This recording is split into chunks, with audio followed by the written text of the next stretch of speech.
거죠. 수용하지 못하는, 그리고 이제 대세가 세례니까 이제 침례는 이제 소규모니까 이제 압박을 가할 수 있는 힘이 있는 거죠. 그러니까 그때 자유를 준 게 아니라 좀 압박을 가하면서 조금 혹독하게 이제 처리를 한 거죠, 이 문제를. 금방 누르면 될 줄 알고. 근데 그게 안 되잖아요, 또. 근데 이런 과정에서 이제 뚜렷하게 이제 갈림길이 돼서 지금까지 이제 두 그룹으로 이렇게 나누어진 거죠. 사도 바울은 우리 앞에서 그랬잖아요. 순결의 문제와 연합의 문제를 이게 어디까지 끌고 가고 또 어디까지 용납하고 또 어디까지 화합할 건가, 이런 문제들이 이제 성숙한 사람이 고민해야 될 부분이죠. 사도 바울 같은 경우에도 1차 공의회 때 우리 예루살렘에서 전체 이제 회의를 한번 벌렸거든요.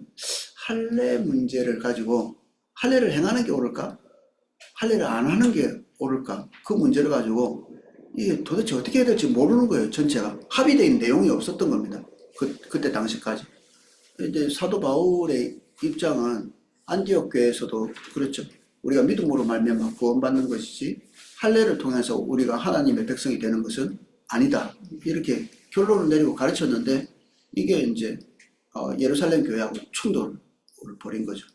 그래서 가서 여차여차해서 결국에는 이제 합의를, 우리가 믿음으로 말미암아 구원받고 유대인들은 뭐 할례를 어렸을 때부터 하니까 관습을 그대로 냅두고 믿지 않는 사람들은 굳이 할례를 할 필요 없어, 이렇게 결정을 딱 내놓고 그걸로 끝내는 게 아니라, 어떻게 하면 이제 할례 문제는 그냥 넘어간다 할지라도 이 연합의 문제, 그리고 할례를 이미 이제 율법을 귀히 여기고 할례를 귀히 여기는 사람들을 위해서 그 사람들을 존중한다는 또 의미가 필요한 거죠.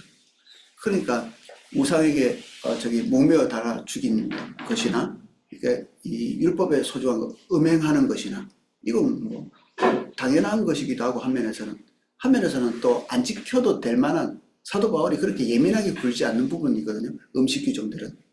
근데 이런 것까지도 다 포괄해서 그 성명서에다 넣어버린 거죠.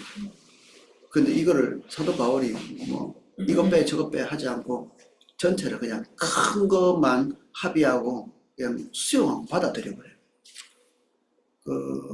나중에 이제 고린도전서나 이런 데 보면 음식 규정에 대해서 이렇게 세울 때 그 첫 번째 공의, 첫 번째 회의에서 나온 그 합의문과 조금 다르게 가르치는 걸 볼 수 있거든요. 옳다고 생각하지는 않지만 수용하고 받아들인 거. 왜냐하면 한 공동체가 되는 게 월등히 중요한 가치이기 때문에. 나누어지지 않고 하나의 공동체가 되는 게 훨씬 더 중요하니까. 제가 이 침례, 세례 이 부분들을 이제 하면서 이 책이 내리고 있는 결론이 끝에 가면 점점 더 너무 많이 주장하지 말라는 이야기로 결론이 나고 있어가지고 조금 허무하더라고요. 이렇게 중요하구나. 이게 유아세례 하는 게 이게 중대한 문제가 있구만. 또 조금 더 가다 보니까 역시 침례를 주는 게 옳았어. 침례교 목사 되는 게 옳았어. 뭐 이렇게 생각을 거의 거듭 정리를 해 나갈 때쯤에 끄트머리 가니까 그런 건 너무 이렇게 강조하지 말도록 얘기를 하고 있어가지고 지혜로운 분이죠. 외인그룹 때는. 제가 볼 때는 조직신학자이면서도 교회를 너무 사랑하는구나, 이분이. 그리고 하나님이 좋은 머리도 주셨지만 마음에 큰 지혜도 주셨다, 그런 생각이 들었어요. 오늘 206쪽 오늘 마무리 정리를 하겠습니다. 세례, 침례.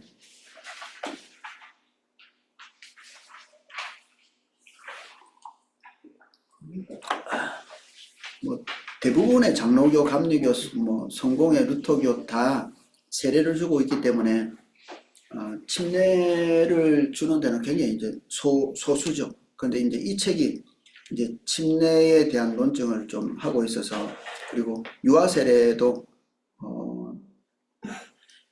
침례 세례를 주는 곳은 꼭 유아 세례를 또 주더라고요. 일치되는 유아 세례를 위한 언약적 논증 뭐 이런 게 있습니다. 이 206쪽 두 번째 블록 유아 세례자들의 입장이라고 되어 있는데, 위에서 7번째 줄 보면 유아 세례를 위한 언약적 논증이라고 불리기도 하는데, 언약적 논증이라고 불리는 이유는 신자들에게 출생한 유아들은 하나님의 백성의 언약의 공동체에 속한다고 보기 때문이다. 여러분 어떻게 생각하세요? 여러분들의 자녀가 교회 안에서 태어났다. 우리 예수님을 믿고 부모님이 다. 그럼 그 아이가 태어나면 언약의 공동체 안에 들어와 있는 사람인가요? 아니면 좀 더 커봐야 하나요? 조금 봐야 되겠네요. 예. 어설프게 대답하는 게 제일 맞는. 들어와야 있다고 생각합니다.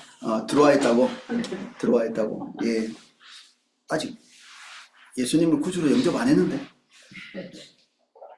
그렇죠. 예. 예. 적당히 주장하면 됩니다.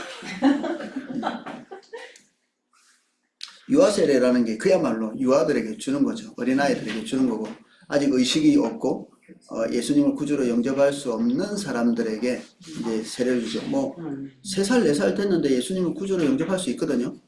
그래서 침례 주는 건 아무 문제가 없죠. 근데 그 이전에 이제 그런 것이 없는데도 이제 침례를 주는 것, 세례를 주는 게 옳으냐, 옳다라고 말하는 게 유아 세례자들의 왜냐, 왜 그러냐.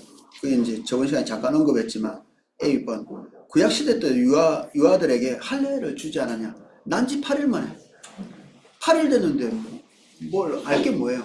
예, 자기가 왜 받는지도 모르고 그냥 8일쯤 되면 이제 신체 기능이 그나마 이렇게 그런 면역이나 이런 것들이 좀 가장 활성화되는 때예요. 8일 딱 되는 때 이렇게 낮아 있다가 그러니까 수술 같은 것들이 이제 좀 가능한 시간이 8일째 되는 날이라. 그래서 8일째는 이제 그때가 뭐 의식이 있다기보다는 이제 신체적으로 그걸 견딜 만큼의 어떤 몸의 준비가 돼 있는 거죠.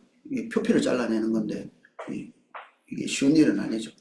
어른도 좀 힘들겠는데 마취약도 없고 그러면 이 생후 8일이 됐을 때 그러면 생후 8일이 돼서 하나님의 공동체에 들어왔다고 이렇게 보여지는 거잖아요. 할례를 통해서. 아브라함에게 약속한 거는 이제 아브라함은 나이가 많아서 할례를 했죠. 근데 그 자식들도 그렇고 돈으로 사서 들어온 노예도 그렇고 뭐 하인들도 그렇고 다 예외 없이 몽땅 다 할례를 다 하라고 했거든요. 남자라면. 그러면 이게 믿음하고 상관없는 거라고 볼 수 있죠. 뭐 다른 게 없는 거예요. 그냥 육신적으로 여기 속해 있으면 그냥 그렇게 할례를 다 주는 겁니다. 이렇게. 그래서 세례가 할례하고 유사하다 이렇게 생각이 되면 그냥 통과죠. 아무 문제 없는 겁니다. 이게 뭐 믿음하고 관련되어 있다기보다는 육신적으로 연결되어 있거나 또 한 공동체라고 이렇게 어떤 공동체 의식이 있으면 해도 된다. 이렇게 보는 견해죠. 사실 유사한 부분들이 없지 않으니까. 인용되어 있는 것들을 골로새서 한번 읽어보겠습니다. 207쪽. 또 그 안에 너희가 손으로 하지 아니한 할례를 받았으니 곧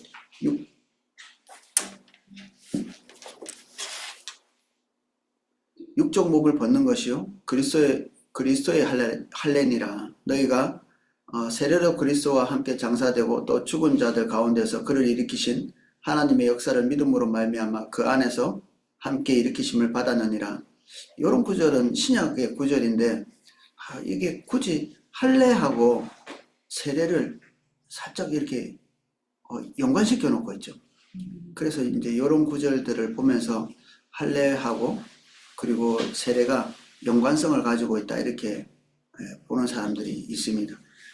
가족들의 세례도 10번 207쪽 어떤 성경의 부분에는 어떤 사람이 예수님을 믿었는데 온 가족이 예수님을 믿은 곳으로 그냥 침례를 몽땅 다 받는, 세례를 받는 그런 케이스가 있는 겁니다. 빌보 간수의 가족들도 그랬고, 그리고 루디안의 가족, 그리고 스테바노, 이 사람은 잘 나오진 않는데 사도 바울이 이 사람이 교회 안에 유익하다, 또 세례를 받았다, 이런 그 가족들이 세례를 받았다, 이런 얘기를 하고 있습니다. 그래서 한 사람이 예수 믿은 사건밖에는 기록이 안 돼 있음에도 불구하고 정확하게 전체가 다 예수님을 믿었다고 하는 것은 그 안에 유아들도 있고 자녀들도 있고 이러니까 이게 대표자가 예수님을 믿고 난 다음에 몽땅 다 예수님을 믿은 거 아니냐 이렇게 논증하는 거죠. 그러니까 유아 세례도 그 안에 포함될 수 있는 거기 때문에 문제없다 이렇게 보는 거죠. 근데 또 반론을 제기할 수 있습니다. 당연히 할 수 있겠죠. 보는 시각에 따라서 다를 수 있는데 먼저 세례와 할례가 똑같냐? 그렇게 안 보는 겁니다. 유사한 부분이 있지만 하나는 육체적으로 이게 혈통적으로 태어나기만 하면 유대인이 되는 거죠. 그리고 하나님의 백성으로 이렇게 치부가 되어집니다. 거기서는 자기 의사결정 이런 것들이 없어요. 그 안에서 하나님을 믿지 않으면 사형에 해당하는 죄예요. 이 유대인들은. 그러니까 이거는 태어났기 때문에 유대교 교인이 되는 거죠. 그리고 할례도 마찬가지고 이 육적인 세계의 공동체와 영적인 세계의 공동체는 이게 소속 자체가 이게 다른 겁니다. 예수 믿는 집안에서 태어났다고 그 사람이 예수 믿는 사람이 되지는 않거든요. 이게 성령 안에서 태어나고 자기가 스스로 그것을 결정하고 해야 영적인 공동체가 되는 건데 육체적으로는 그렇지 않죠. 그래서 구약과 신약의 언약의 공동체에 대한 개념이 안 똑같은 겁니다.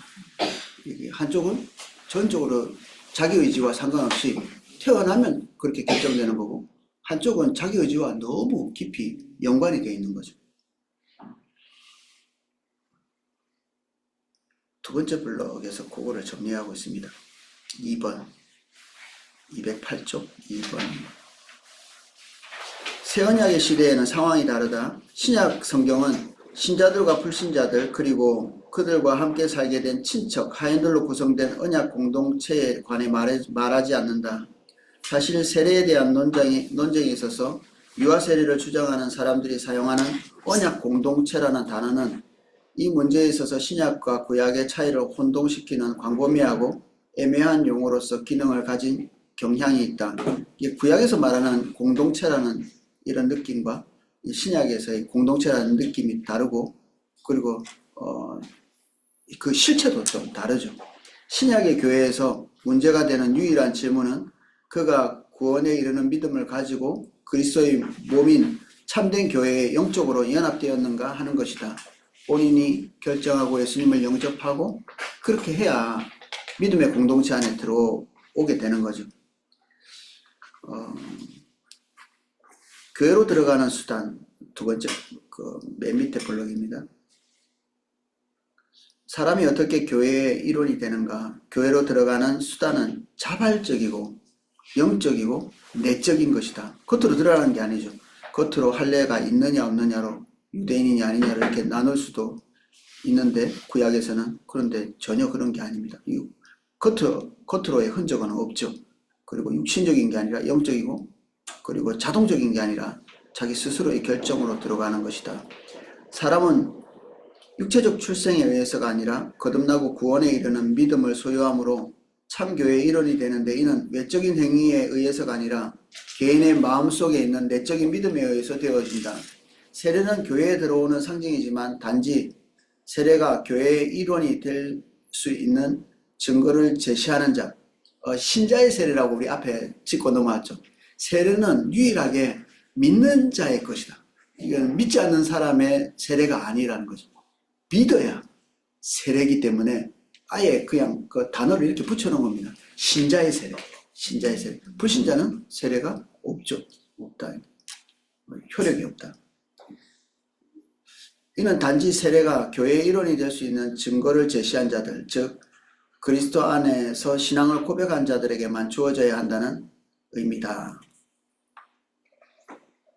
신약과 구약을 좀 대조해놨습니다. 이게 신약과 구약의 차이점을 좀 이제 말하고 싶어서 하나, 둘, 셋, 넷, 다섯 개. 양식에 대한, 음료에 대한, 예배에 대한, 제물에 대한, 그리고 받을 기업, 소속 이런 것에 대해서 신약과 구약이 같지 않은 것을 이제 조목조목 좀 얘기해 놓고 있습니다. 209쪽 두 번째 블럭의 넷째 줄부터 한번 읽어보겠습니다. 양식에 대한 것. 이스라엘 백성은 광야에서 만나로 배불렸지만 신약의 신자들은 하늘로부터 온 참떡인 예수 그리스도로 배불렸고, 이 신약의 성도들의 정체성이죠. 이게 두 번째, 이스라엘 사람들은 광야의 반석에서 나오는 물을 마셨지만 그리스도를 믿는 자들은 그리스도께서 주시는 영생의 생수를 마신다. 요한복음에 나오는 것. 세 번째는 옛 언약에서는 이스라엘 백성들이 예배드리기 위해 갔던 성전이 있었지만 새 언약에서는 신자들이 영적 성전을 이루어 간다. 하나님이 어디에 거주하시느냐? 구약은 신전에, 신약은 예수 그리스도를 구주로 영접한 성도들 관계 위에. 그리고 제물. 구약의 신자들은 제단에 짐승과 농작물을 희생으로 드렸지만 신약의 신자들은 예수 그리스도를 통해서 하나님이 받으시는 합당한 영적 제사를 드린다. 기업. 구약의 신자들은 하나님께서 약속하신 실제적인 땅을 하나님께로부터 받지만 가나안을 받은 게 그 구체적인 예죠. 신약의 신자들은 더 나은 본향 곧 하늘을 받는다. 마찬가지로 구약에서는 아브라함의 육체적인 자손들이 이스라엘 백성의 일원이지만 신약에서는 믿음에 의한 아브라함의 영적 자손들이 교회의 일원이 된다. 이렇게 좀 구분을 좀 지어봤습니다. 근데 이 구분도 뭐 따지기 따라서는 구분을 없애버릴 수도 있습니다.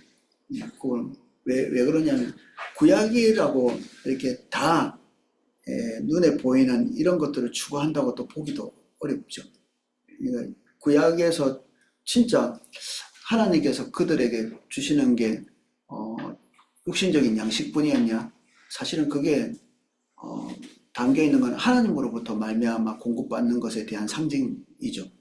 그들이 만나를 먹지만 그 만나가 자기 배를 채웠다 이렇게 인식하고 그것에 초점 맞추는 게 아니라 하나님께서 우리에게 먹을 것을 공급하셨다, 음식을 공급하셨다, 그리고 이 음료를 공급하셨다, 이것에 초점을 맞춰야 되니까 그렇게 하지 않으면 그들이 이탈되는 거죠. 그렇게 했기 때문에 이탈된 거죠.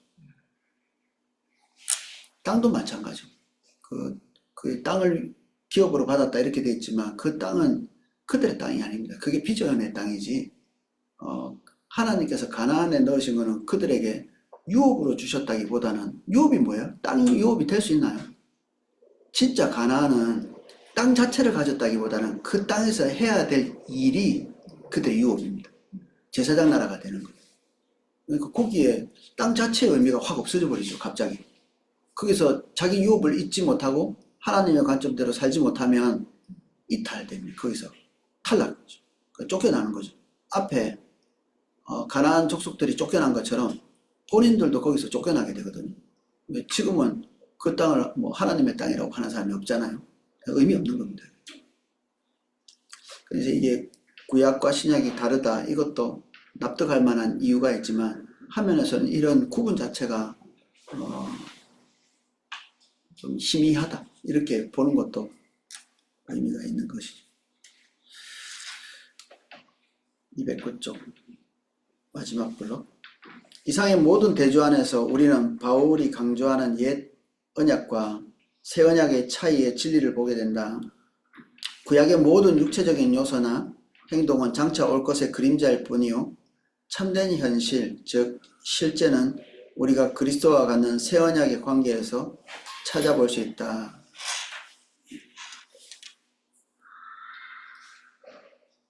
그리고 아까 잠깐 살펴봤던 가족들이 통째로 세례를 받았다. 대표자가 예수님을 믿고 난 다음에 가족들이 전부 다 한꺼번에 세례를 받았네.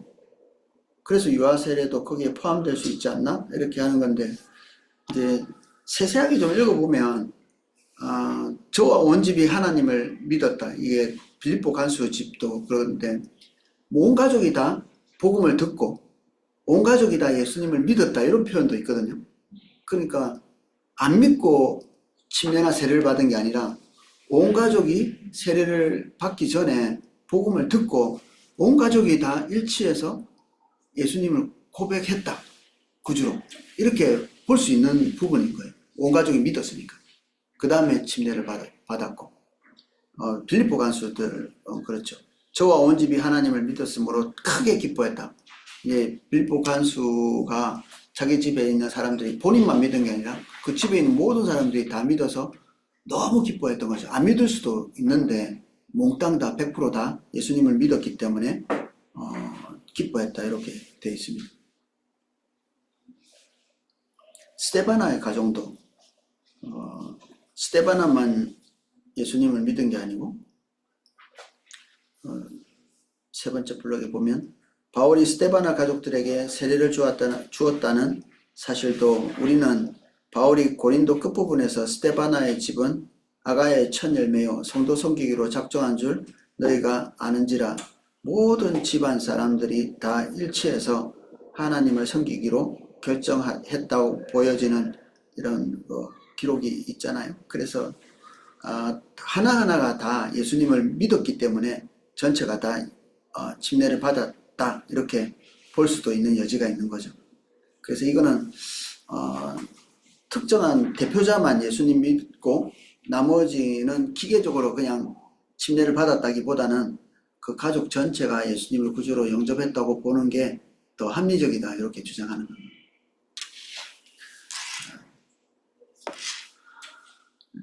루디아도 마찬가지죠. 루디아도 비슷하게 한쪽에서는 루디아가 예수님 믿었는데 그 집이 다 예수님 믿었군 이렇게 볼 수도 있고 본문에 보면 주께서 그 마음을 열어 211쪽에 있습니다.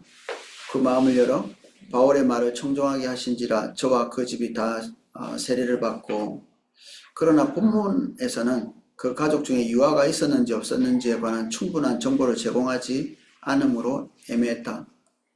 온 가족이 다 예수님을 믿고 침례를 받았다 이렇게 할 때 그 안에 유아가 있을 수도 있고 없을 수도 있죠.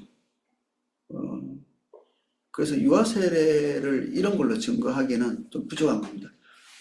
어린아이들도 있었다 이런 얘기가 없기 때문에 또 주장하고 싶은 사람은 집에 유아 없는 집이 어디냐 이렇게 말할 수도 있지만 이게 딱 그게 꼬집어서 이거를 막 증거로 내세우기에는 좀 무리가 있다는 거죠.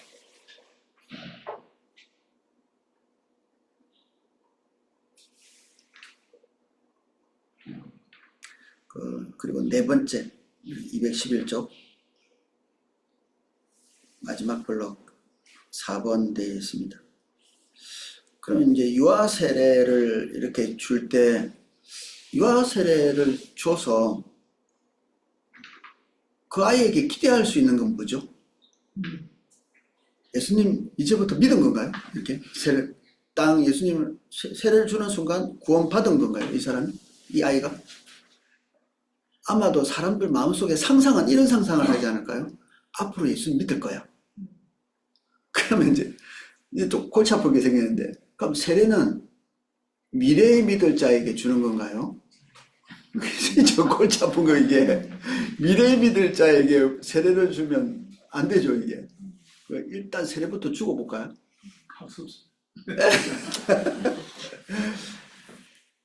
이제 YMC 이렇게 한다 그러면 일단 이제 다 모여 이러고 일단 세례부터 주고 그 다음에 가르치고 이렇게 하는 원리도 되겠죠. 그러면 로마 가톨릭은 사실 이거에 대한 답변을 분명하게 할 수 있습니다. 왜냐하면 세례가 곧 구원으로 연결되기 때문에 이게 대답을 못하는 사람들은 기독교인들이에요. 대답을 못해. 세례가 곧 구원이 아니라고 말하면서 세례를 주기 때문에 가톨릭은 세례가 곧 구원의 직접적인 연관이 있기 때문에 답변이 되는 겁니다. 우리는 인정하지는 않지만 본인들은 이게 어린아이 구원받았어? 이렇게 얘기하면 되니까. 근데 기독교인은 이제 난감해요. 기독교인인데 예수님을 구주로 영접하지 않았는데 침례를 주거나 세례를 주거나 효력이 없다고 믿으면서 거기에다가 침례를 주면 뭐라고 대답할 거냐? 어떻게 이 효력이 뭐냐 그러면? 그러면 이제 좀 난감해지는 거죠. 가톨릭이 오히려 떳떳하게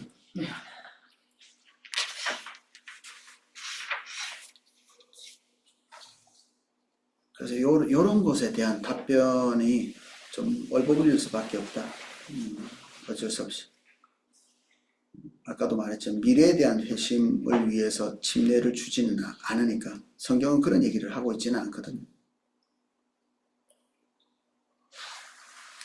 복음의 객관성 이런 얘기를 많이 하는데 복음의 객관성 인간이 복음의 출발은 아니죠. 사실 맞습니다. 복음의 출발은 아닌데 복음은 전적으로 하나님의 의지고 하나님이 주시는 은혜이고 그리고 전적인 하나님의 공로고 맞는데 이게 유아 세례를 뒷받침하는 교리가 될 수 있을까? 우리가 세례를 받지만 그러면 사람이 고백하고 사람이 결단하고 예수님을 믿기로 하면 사람의 의지도 포함된 거 아니냐 또 이렇게 얘기를 하면서 유아 세례야말로 아무 의지도 없을 때 침례를 받고 세례를 받으면서 하나님의 그 구원을 수용할 수 있는 그런 또 우리가 볼 때는 궤변인데 한면에서는 이거야말로 인간이 어떻게 뭔가 개입할 수 없는 그런 구원의 영역 아닐까라고 이런 논증을 펴기도 하는 것 같습니다. 그냥 냅두겠습니다. 213쪽.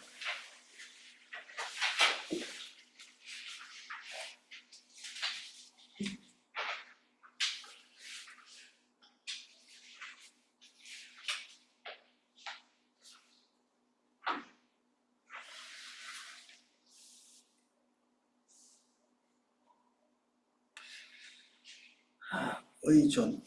구원은 하나님을 의존하는 거죠. 그런데 이 의존이 맞는 말이면서도 우리의 거부나 동의에 상관없는 의존은 구원과는 상관없죠. 이게 전적인 하나님의 공로라고 얘기할 때 거기에 우리가 거부하든 수용하든 상관없다는 말을 하고 있지는 않습니다. 전적인 하나님의 공로이기 때문에 인간이 거기에 대한 동의가 전혀 없음에도 불구하고 구원을 받을 수 있다는 것은 아닙니다.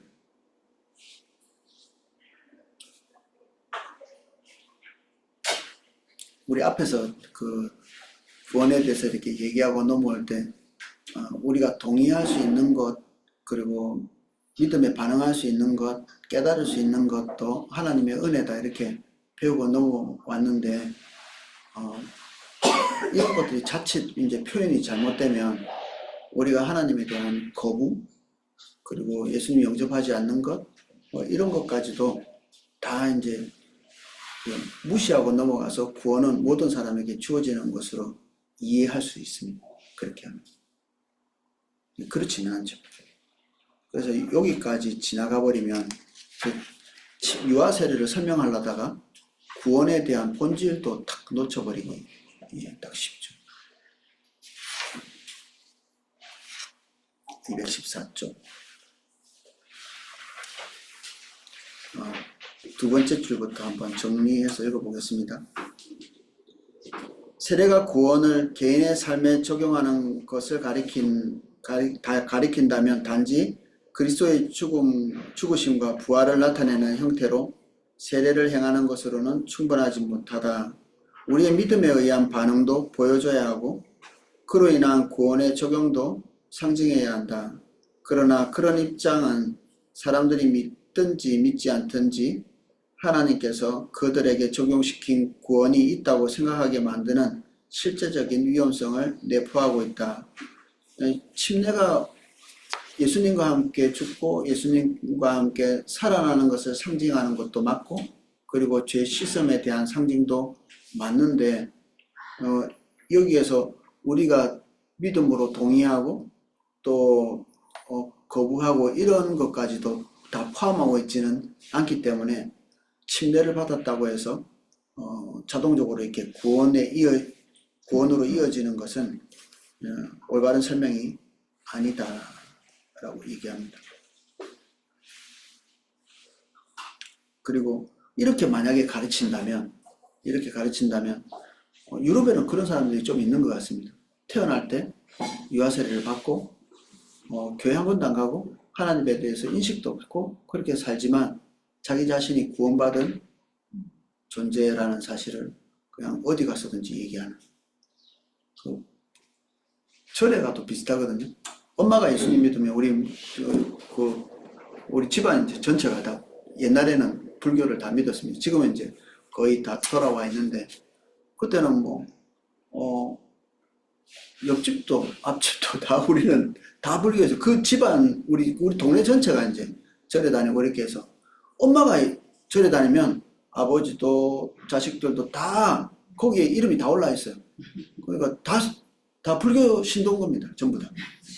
그리고 귀하장 속에 제 이름도 있고 누나 이름도 있고 또 엄마가 이름 새기는데 다 그냥 거기에 다 통째로 다 들어가 있고 그렇죠. 심지어 죽고 나서도 그 일정 부분에 돈을 내면 이제 제사까지 지내주는 풀 서비스 절에서 다 해주는 거죠.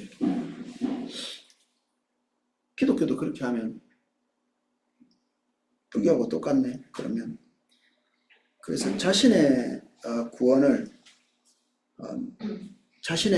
대한 안일함이 들어올 수 있는 교리죠. 이게 나 어렸을 때 유아 세례 받았어. 그것이 그냥 전부가 될 수도 있는 거죠. 근데 불교에서 다 어릴 때 이름 다 올리잖아요. 부모님들이. 지금도 올라와 있는 거예요.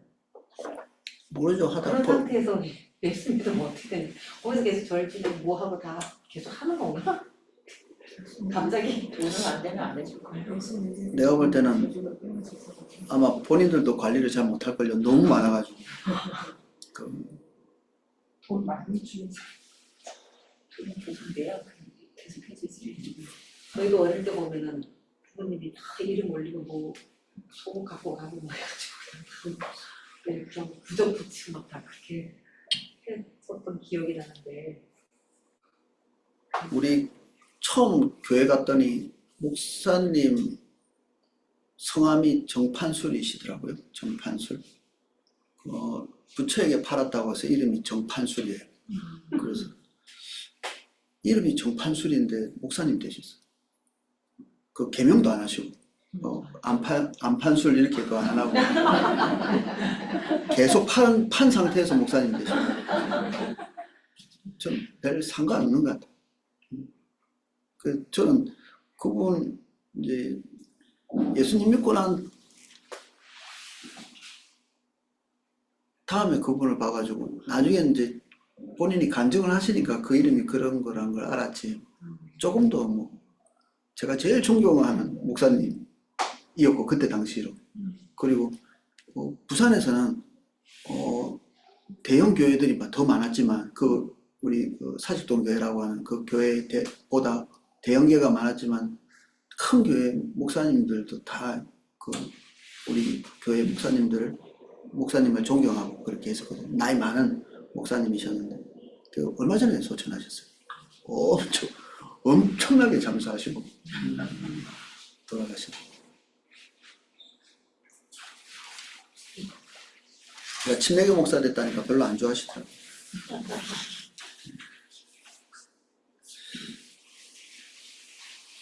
세례의 효과. 우리 지금까지 설명한 바에 의하면 세례는 상징에 불과하다 이렇게 그냥 하면 속 시원하고 편안한데 이게 또 우리의 믿음과 부합할 때 우리에게 큰 유익이 되는 거죠. 요새 스몰 웨딩 이렇게 막 추구 많이 하고 우리 딸도 나는 결혼하면 아직도 없으면서 스몰 웨딩 해야 되겠어 이렇게 짝이나 생기면 해라. 그런 생각을. 스몰 웨딩 뭐 좋은 일이죠. 합리적이고. 그런데 화면에서는 이렇게 떠들썩하게 하는 이유가 뭐냐면 이제 사람들에게 알리는 거죠. 이 두 사람은 이제 결혼한 부부야 이렇게 하고 친구들에게도 알리고 동네 사람들에게 알리고 지인들에게 알려가지고 사회적 결혼을 하는 거죠. 이 온 사회가 이 부부에 대해서 이제 인정을 하는 거죠.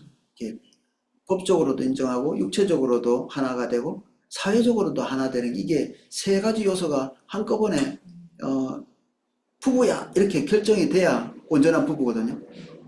어떤 사회가 인정 안 하는 부부가 있을 수도 있죠. 인정. 법적으로는 되는데 육체적으로 함께 하지 않는다든지 육체적으로만 함께 하고 법적으로도 함께 안 하고 사회적으로도 인정이 안 되는 뭐 동성연 이런 것들이죠. 사회가 너희들 부부 아니야 이렇게 얘기하는데 본인들끼리 우리는 누가 뭐래도 뭐 이렇게 하는 거는 그것도 올바른 결혼관계라고 볼 수 없죠. 이런 것들이 다 해야 되는데 이 침례가 사회적 결혼에 어떤 속해 있는 거죠. 예, 이 사람은 예수님을 믿는 사람이라고 공동체 안에서 지지하고 인정하는 행위죠. 내적인 거야 누가 말하겠습니까? 우리가 예수 믿고 구원받아요. 그래, 나도 알고 너도 알고. 근데 이런 공적인 장소에서 모든 사람이 보는 데서 근데 증인이 없으면 또 침례가 최소한 침례 주는 거행하는 사람은 알겠죠. 이런 것들이 중대한 어떤 신변의 위협이 되는 그런 국가에서는 너무 많이는 못하겠죠. 그런데 우리는 뭐 여기 와서 다 기뻐하고 축하도 해주고 이렇게 하면서 공동체에 들어오는 의식이 되는 거죠. 공동체에 들어오는. 자기 자신의 믿음도 중요하지만 공동체가 그 사람을 받아들이고 또 서로가 격려하고 그래서 스몰 웨딩도 소중한데 스몰 웨딩이 아닌 그것도 큰 의미가 좀 있는 것 같아요. 사람들이 알 수 있도록 결혼하는 것.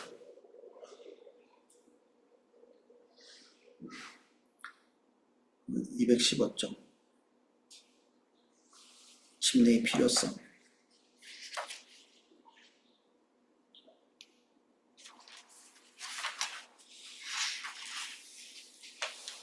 예수님께서 세례를 명하시고 침례를 명하시고 제자들이 세례를 받고 주기도 하고 그렇지만 그거 자체가 이제 구원의 요소가 될 수 없다 이렇게 정리를 하고 또 믿음과 세례를 구분하는 것을 그냥 안 하는 게 좋을 것 같아요. 이게 세례는 세례, 믿음은 믿음 따로 구분하는 우리 옛날에 몸도 영육 이렇게 나누는 것 자체가 그때부터 이해는 어느 정도 쉽게 될 수 있을지 모르겠는데 나누는 순간에 문제가 좀 생깁니다. 인간이 영적인 게 중요하고 육체적인 것 별로 중요하지 않다 이렇게 생각이 되면 우리는 육체를 돌보는 일을 잘 하지 않을 가능성이 많습니다. 육체를 돌보는 일. 근데 예수 믿는데 침례를 받지 않는다. 침례를 거부한다. 그런 사람들도 좀 있거든요. 잘 비를 하면서. 그러면 저는 좀 의심이 되더라고요. 이분이 예수님을 영접하고 기도도 하고 했는데 그 시점에 돼가지고 이제 우리는 1년에 한 번 정도 이제 침례 주는 한 7, 8월에 그렇게 하는데 그 시기 놓치면 내년에 또 되는데 저 같은 경우에는 세례 못 받을까봐 조바심이 엄청 되더라고요. 예수님은 믿었는데 우리는 학습이라는 그런 제도가 또 있어가지고 학습 세례를 받고 그 다음에 그 기간이 또 한 6, 7개월 걸리는 거예요 또. 그 안에 세례를 받을 수 없고 그 전에 주님 오시면 어쩌지? 뭐 이런 걱정도 되고 그래서 빨리 받아야 되겠다 해서 연기가 뭐야? 다가오는 제일 빠른 그 시점이 오기를 기다리고 막 조바심도 내고 또 받고 난 다음에 다행이야 이렇게 생각하게 되죠. 구원의 요건이 아님에도 불구하고 이게 자연스러운 거 아닌가 싶은데 제가 그 초신자 교육 이렇게 해보면 굳이 세례만은 이제 자일피일하고 뒤로 미루는 분들이 있거든요. 제가 볼 때 이 사람들은 왜 그럴까 그런 의심이 들더라고요. 혼자만 몰래 믿으면서 들키지 않으려고 했으나 그런 것 같기도 하고 혹시 예수 믿는 걸 부끄러워하나? 창피하게 생각하나? 오늘 새벽기도 때 사도 바울이 복음을 막 전하니까 거기 왕인 사람이 베스토가 그랬구나. 벨릭스가 그랬나. 총독이 이런 얘기를 하면 바울아 네가 공부를 많이 해서 미쳤구나. 이게 믿지 않는 사람에게는 예수님을 믿는 것, 그리고 특별히 죽은 자가 부활하는 것, 그리고 우리가 앞으로 부활하게 될 것, 이런 것들이 미친 사람처럼 보이는 겁니다. 제정신이 아닌 것 같이 보이는 거죠. 근데 믿지 않는 사람들에게 이런 거를 공개적으로 이렇게 드러내면서 그거에 대해서 굉장히 진지하게 부활할 수도 있다고요. 우리 믿음이죠 뭐. 이렇게 얘기한 게 아니라 눈을 보면서 예수님께서 부활하셨고 우리도 부활할 거고 나도 부활의 때를 기다리고 있습니다. 이렇게 진지하게 얘기하니까 총독이 너 공부를 많이 해서 미쳤구나 이렇게 얘기하는 거예요. 여러분도 앞으로 나가가지고 동사무소 가가지고 그 직원한테 한번 얘기를 해보세요. 나는 부활할 거고 그리고 부활을 기다리고 그리고 예수님은 죽었다고 부활하셨어 이렇게 얘기하면 미치셨어요? 이렇게 할 거예요. 그러니까 이게 어떻게 보면은 그 사람들과 우리를 확 갈라버리는 겁니다. 잘 파묻혀서 살고 있다가 아마 밥 먹다가도 그럴걸요. 밥 먹다가도 이렇게 뭐 맛있지 이렇게 하면 그런 것 가지고는 하나 될 수 있지만 어느 시점에 죽음에 대한 이야기가 주제가 나왔는데 난 죽음 같은 건 괜찮아. 나 부활하게 될 거야. 이렇게 얘기하는 순간 그 사람은 다시 여러분들하고 밥 안 먹으려고 합니다. 정신병자 내지는 서로가 서로를 이상하게 보게 될 겁니다.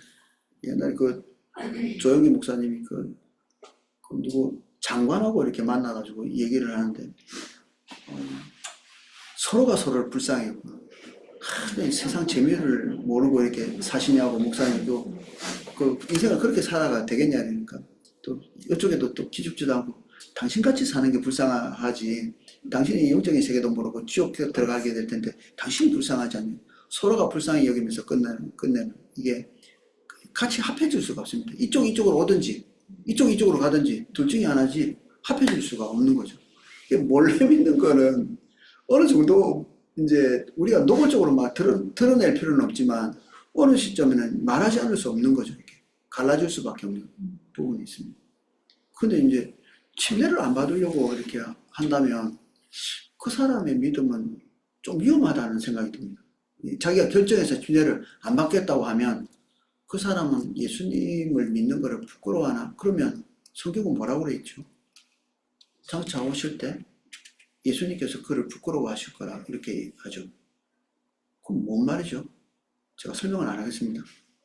무슨 별로 안 좋은 거죠. 사실은 안 좋은 겁니다. 이게. 그래서 많이는 없었는데 한 명, 두 명 정도 있었던 것 같습니다. 굳이 침례를 안 받겠다고 이렇게 하는 분이 있어가지고. 그래서 이걸 그냥 예수 믿고 구원받고 침례받는 거를 한 통으로 이렇게 그냥 이해하면 좋겠습니다. 이게 나누지 말고 영육혼을 나누지 않고 한 통으로 몸으로 이렇게 이해하듯이. 그래서 우리가 사람을 돌보는 건 뭘 돌보는 건가요? 영적인 것도 돌보지만 우리가 구제하고 사랑을 표현하고 그 육신적인 거잖아요. 배고픈 사람, 갇힌 사람, 외로운 사람 다 육신적인 거죠. 우리가 뭐 영적인 것들을 돕는다 이거는 육신적인 걸 돌보면서 같이 들어가는 거죠. 같이 이렇게 그렇게 돌보는 겁니다. 그 핍박은 육체가 받죠. 영적인 핍박이 잘 없죠. 뭐 그게 어떤 식으로 영적인 핍박이 될 수 있나요?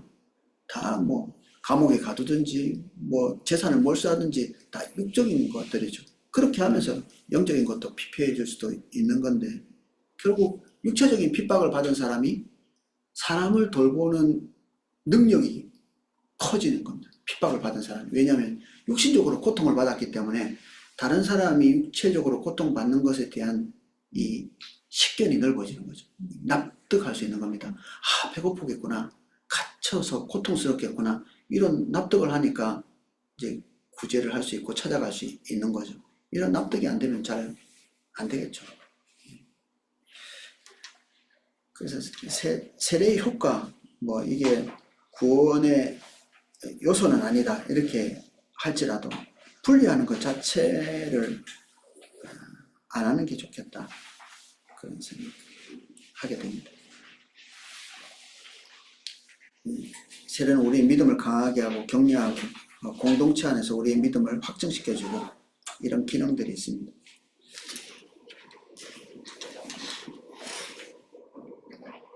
세례의 필요성. 그럼에도 불구하고 세례를 너무 지나치게 강조하는 것은 거의 세례 안 받으면 지옥 갈 것처럼 이렇게 얘기하면 좀 문제가 될 수 있습니다. 216쪽에 보면 두 번째 줄에 예수님께서 십자가에서 말씀하신 겁니다. 강도에게 이런 말씀하셨죠. 오늘 내가 나와 함께 낙원에 있으리라. 예수님께서 구원을 선언하셨죠. 그의 믿음을 보시고 구원을 선언하셨습니다. 그런데 침례받을 틈이 없었습니다. 예. 그래서 이 사람이 구원을 못 받은 게 아니라 그렇게 이해하면 안 되죠. 구원받았다. 그런데 침례받을 수 있는 여건은 되지 못했기 때문에 그대로 죽었습니다. 침례를 받지 못했죠. 공동체 안에 들어올 수 있는 기회는 없었죠. 제일 슬프죠, 화면에서는. 침례 못 받았지만 구원받아서 다행이다. 한 과정을 안 겪었지만 구원은 받았어. 그런데 화면에서는 이 사람이 너무 불쌍한 겁니다. 공동체 안에서 하나님의 백성으로서 살 수 있는 기회들을 획득하지를 못했죠.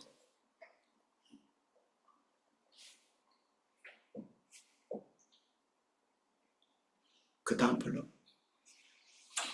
세례가 구원의 필수 조건이 아닌 또 다른 이유는 죄로부터 의롭다함을 받는 것은 구원에 이르는 믿음을 갖는 순간에 이루어지는 것이지 그 이후에 물로 세례를 받는 순간에 이루어지는 것이 아니기 때문이다. 우리가 예수님을 영접하고 십자가에 달리신 예수 그리스도의 공로를 수용하는 순간에 우리가 속죄함을 받죠. 근데 그 속죄함을 받고 세례를 받을 때 우리가 속죄함을 받는 게 아니라 믿음으로 고백하는 그 순간에 속죄는 이미 이루어지고 그런 것들을 상징하는 것으로서 침례나 세례를 받기 때문에 이런 구원에 대한 필수적인 요건은 아니다는 겁니다. 세례받는 나이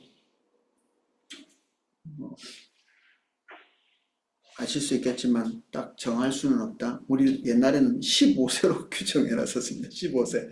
우리 장로교에서는. 그래서 15세 이하는 뭐 유아세례 비슷하게 이렇게 하고 또 입교 절차 뭐 이런 것들도 있고 그랬었어요. 근데 그런 것들은 뭐 정하는 것 자체가 성경에 나와 있지도 않고 예수 믿는 사람들은 고백할 수 있으면 그때가 적정한 나이다. 이렇게 보시면 되겠습니다. 그 밖의 질문들 결론으로 갑니다. 217쪽.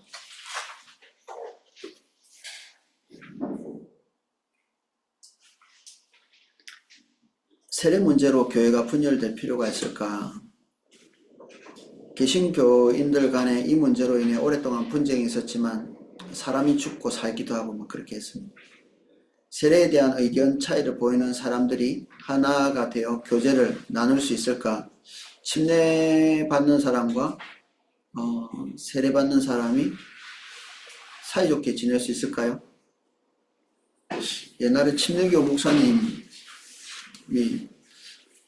제가 이제 표목을 하고 침례교에서 이렇게 제가 장로교에 오래 있다 보니까 침례라는 말이 입에 잘 안 붙어요. 이게 그때 당시만 해도. 그래서 논문을 쓸 때, 소논문을 쓸 때 그분이 절대 침례라는 말을 하면 성경을 읽혀요, 이렇게. 그래서 침례라는 단어를 쓰지 않고 이게 세례라는 말을 쓰면 불합격이에요. 이제 목사 못 되는 거예요. 그리고 논문 쓸 때 괴롭더라고요. 내가 성령 세례라는 단어를 집에서 고민을 많이 하다가 성령 침례라고 해야 되나? 성령 세례라고 해야 되나? 고민이 돼가지고 고민하다가 이거는 대명사가 아닐까 싶어서 성령 세례라고 이렇게 논문에다 이렇게 쓴 거예요, 그냥. 이렇게 단어를. 그 논문을 집어 던졌어요. 여기서부터 저까지 다 집어 던져. 침례교 목사가 될 자격이 없다, 이렇게 해가지고 못 받을 뻔했습니다. 여조 목사님이 이렇게 회비를 많이 내셔가지고 차마 떨어뜨릴 수는 없고 합격은 시켜줬지만 그분은 불사하시더라고요. 절대 못 준다. 다른 사람이 과반수에 의해서 됐습니다. 목사 못 될 뻔했는데 다른 분들이 찬성 투표를 던지는 바람에 겨우 목사가 그분 나를 엄청 싫어. 막 이게 강조를 엄청 하시면서 나는 옛날에 우리 전도사가 침례라는 말 안 하고 세례라는 말 해서 내가 따구를 날렸다고 이렇게 내 따구를 때리고 싶으신 것 같은데 결국 통과는 했어요. 그 뒤에 제가 다른 전사님들이 목사 안수 받을 때 경고를 많이 해줬습니다. 가서 절대 입 밖에내지 마라. 침례라고만 해라. 이렇게. 그리고 성령 침례다. 성령 세례는 없다. 그래서 가서 혼 안 나게.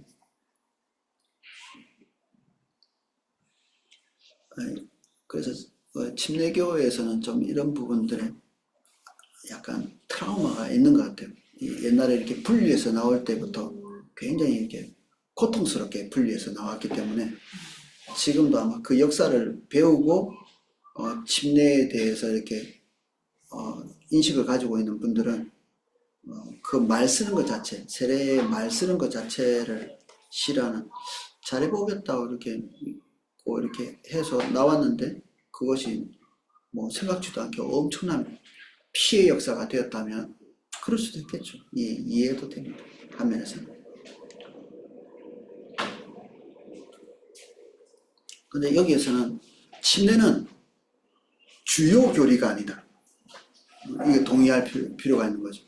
장로교나 침례교나 이 침례나 세례 교리는 우리가 기독교인이 되고 안 되고를 결정하는 것이 아니고, 그리고 이게 후퇴를 뭐 하면 배교가 된다든지 이런 거는 주요 교리죠. 우리가 구원을 예수 그리스도로 말미암아 받는다 뭐 이런 것들은 주요 교리죠. 그리고 삼위일체 하나님에 대한 교리, 그리고 성육신하시고 예수님의 신성과 인성에 대한 교리, 뭐 이런 것들은 주요 교리죠. 근데 여기서부터 이제 문제가 생기면 의견이 갈라지면 같이 못 가는 겁니다. 근데 세례의 문제, 침례의 문제는 그런 주요 교리는 아니라는 거죠. 그래서 이게 서로 일치가 안 된다고 서로를 수용하지 않는 것은 극단적인 것이다. 결론을 그렇게 내리고 있습니다. 근데 왜 그렇게 싸움을 많이 했을까요? 그동안에. 이게 좀 역사를 좀 보시면 알겠지만 극단적인 대립이 있기도 했습니다. 그리고 침례교 교인들이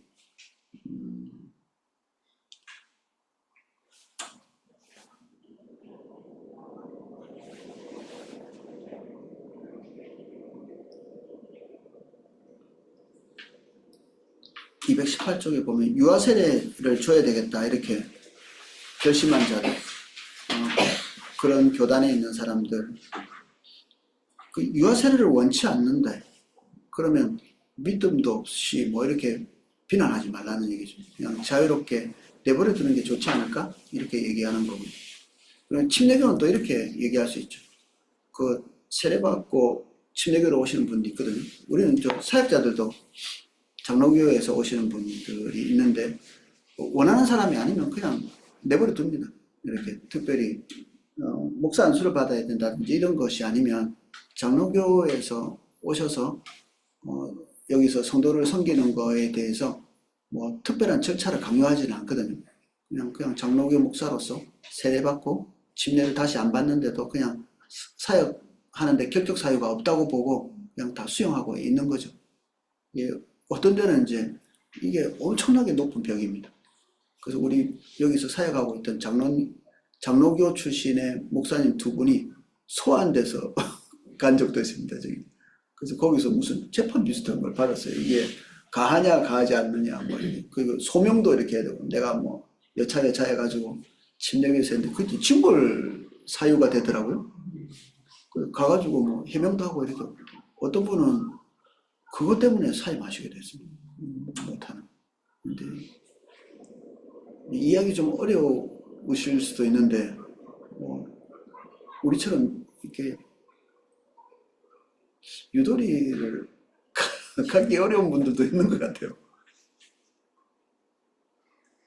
그래서 여기서 이렇게 권면하고 있는 거는 침례교회에서 이제 제도는 그렇게 됐다 할지라도 굳이 이제 일반 성도님들이 자기가 원하지 않는데 침례를 받아야 된다 이렇게 강요하지 말라는 거죠.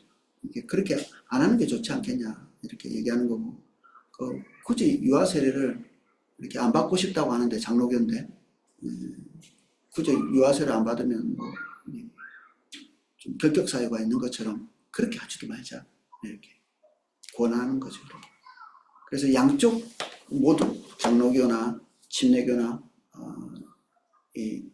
이분들에게 자기들이 가지고 있는 이 가치를 상대방에게 지나치게 이제 강요 안 하는 게 연합을 위해서 도움이 될 것 같다. 그 얘기를 정리하고 있습니다.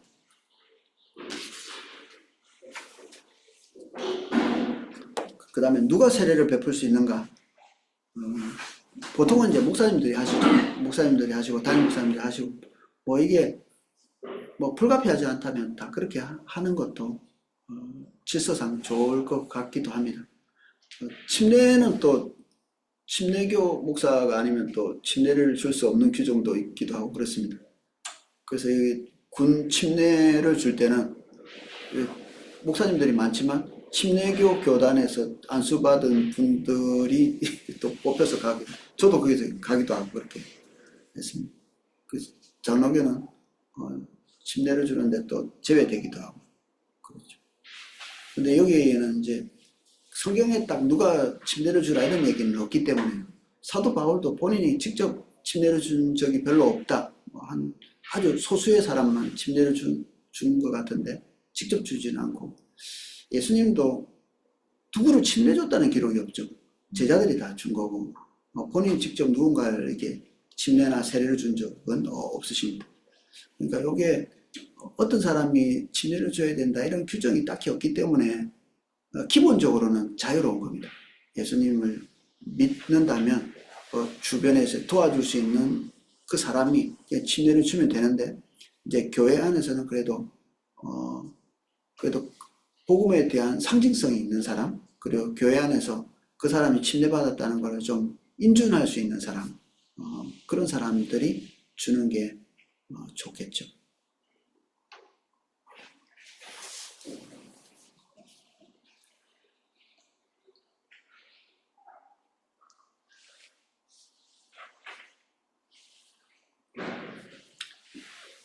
세 번째 줄 한번 읽어보겠습니다. 성경은 세례를 누가 베풀 수 있는가 하는 문제에 있어서 어떤 규칙도 구체적으로 하지 않고 있다는 사실을 인식할 필요가 있다. 이 부분을 별로 중요시 여기지 않는 겁니다. 성경 자체가. 그래서 안 써놓은 거죠. 누가 줘도 큰 문제가 없다. 조금 밑으로 내려와서 마지막 블록 두 번째 줄에 그러나 다른 문제가 있을 수 있다. 세례란 그리스도의 몸인 교회로 들어가는 표시이기 때문에 가능하면 교회 교제 안에서 행해지는 것이 바람직하다. 뭐 어디 가서 몰래 이렇게 침례받고 세례받고 이렇게 하는 게 아니라 할 수 있으면 성도들이 다 알고 있고 그리고 공식적으로 여기서 침례받자 이렇게 합의된 곳에서 그리고 합의된 시간에 하는 게 좋겠다는 거죠. 그렇게 함으로써 온 교회가 세례받는 사람과 함께 즐거워할 수 있고 교회 안에 있는 모든 신자의 믿음이 세움을 입게 될 수 있다. 어떤 사람이 침례 안 받은 사람, 세례 안 받은 사람이 있다 할지라도 예수 믿고 구원받는 사람들은 다 침례를 받는구나. 저 사람이 예수 믿고 구원받았구나 이런 것들을 보면서 이제 믿음이 없는 사람도 또 그렇게 할 수 있고 그런 것들을 감격스럽게 생각할 수 있고 게다가 세례는 신앙생활의 시작의 표시이고 따라서 교회에서의 생활의 시작이기 때문에 지역교회가 함께 모여 이 사실의 증인이 되고 세례받는 사람을 환영하는 것은 참으로 지당한 일이다. 또한 세례받는 사람들이 세례에 대해 바로 이해하도록 하기 위해서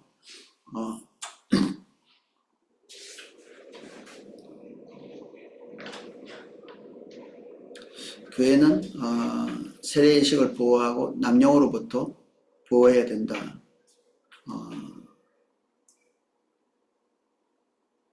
남용 어떤 식으로 남용할 수 있을까요? 등록 신청서가 제일 남용이 많이 되는 등록 신청서. 여주 목사님이 옛날에 한번 깜짝 놀란 적이 있습니다. 포도나무 교회가 한동안 그런 일이 없다가 등록 신청서를 내고 사라지시는 분들. 내자마자 다음 주 없어. 우리 포도나무 교회가 한동안 그런 분이 없었거든요. 근데 일정 기간 동안에 등록 신청서에 대한 개념이 흐릿한 분이 잘 없다가 신청서 냈는데 없어져. 왜 썼지? 그냥 방문도 할 수 있는데 등록 신청서를 내고 없어진 경우가 종종 생긴 거예요.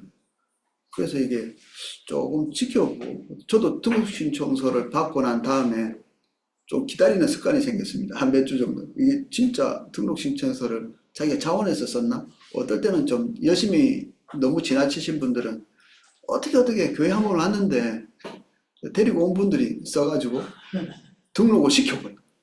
사실은 본인은 등록 안 하고 싶은데 그 예수님 믿는 믿음도 별로 없는데 그런 경우도 있고. 그러면 더 급하다면 등록 신청서만 쓰겠어요? 침례도 주고 세례도 주고 안 하고 싶은데 억지로 해가지고. 근데 본인의 동의 없이 그렇게 되면 좀 곤란하겠다. 남용될 수도 있겠어요. 근데 그렇게 되지 않도록 그럼 침례가 너무 이제 하찮게 여겨지는 등록 신청서가 너무 하찮게 되어버렸습니다. 지금 일이 있고 난 다음부터. 그전에는 이거는 굉장히 진지한 결단이 있어야 등록 신청서를 낼 수 있었는데 세례도 얼마든지 그렇게 될 수 있을 것 같아요.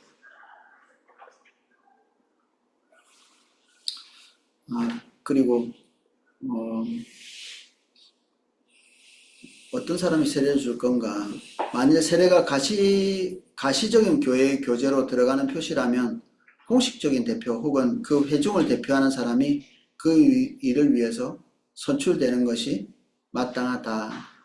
목사님이나 아니면 어떤 대표자들이 침례를 주는 게 무난하겠다. 왜냐하면 공동체로 들어오는 그런 예식이 될 수도 있으니까. 이러한 이유들 때문에 대체로 세례를 베푸는 사람은 안수받은 목사이지만 때때로 교회가 성숙한 신앙인이나 다른 교회의 직분을 맡은 자가 새로 개심한 사람에게 세례를 베푸는 것을 금할 이유는 없어 보인다. 예를 들면 지역교회에서도 전도사역을 효과적으로 잘 감당하는 사람으로 하여금 그 사람의 전도를 통하여 그리스도께 온 사람들에게 세례를 베풀게 할 수도 있다. 빌립이 사마리아에서 복음을 전하고 그리스도를 영접한 사람들에게 직접 세례를 베푼 그런 케이스도 사도행전에 나옵니다. 그래서 가능하면 교회 대표자가 하면 좋겠지만 그럴 여건이 채 되지 않는다. 그러면 전도한 사람이나 그 안에서 또 복음을 대표할 수 있는 사람이 세례나 침례를 주는 것도 가하다. 여기까지 하면 세례에 대해서는 정리가 되겠습니다. 혹시 질문할 것이나 나눌 거 있으신가요?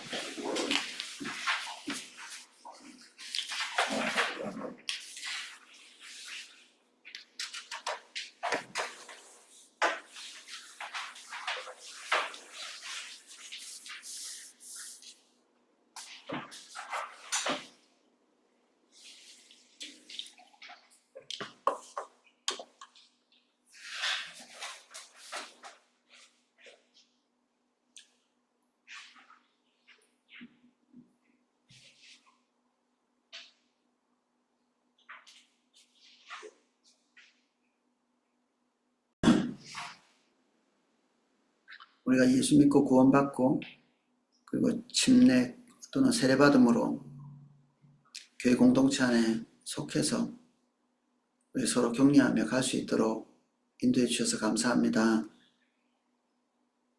더 많이 세례받고 침례받는 자들이 일어나게 하시고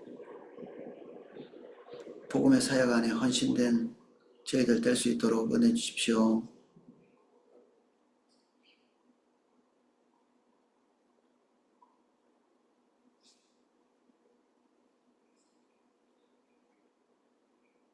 세례받는 일이 왕성하게 일어나고 있어야 되고 세례받는 일이 드물면 사실은 은혜가 거쳐 있는 거죠.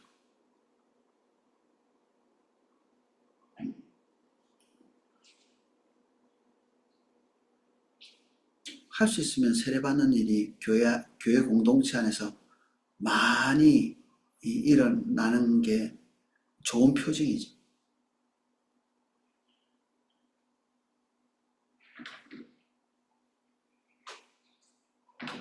이 은혜의 일이 더 풍성히 왕성하게 일어나게 해주십시오.